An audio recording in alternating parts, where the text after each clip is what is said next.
Hello, I'm Carol. Today I'm going to talk about my concept map. Mrs. Bank is an 81-year-old female patient who was diagnosed with COPD.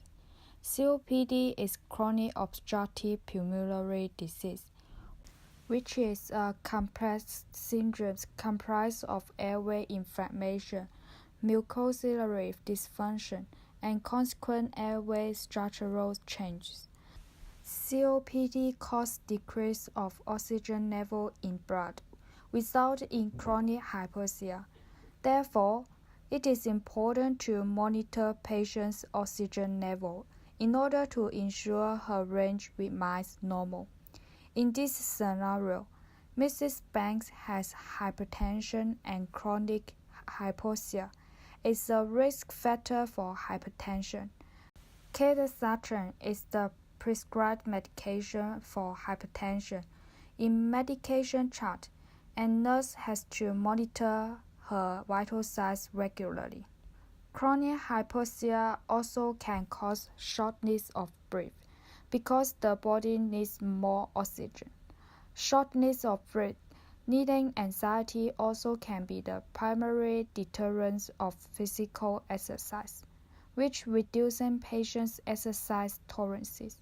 In order to increase exercise tolerances and decrease the feeling of breathlessness, nurses have responsibility to encourage patients to have regular exercise to improve their strength.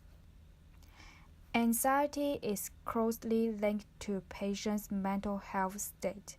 It is important to monitor mental health state regularly, as the research results show that 15.5% of patients with COPD have received a diagnosis of mental disorder.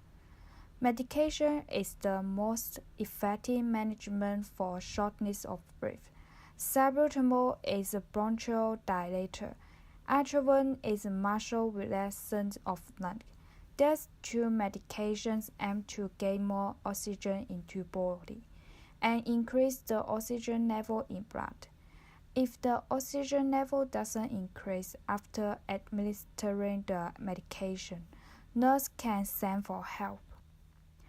According to the personal factor, Mrs. Banks lives alone, no family support, unkept, and she is a long-term smoker.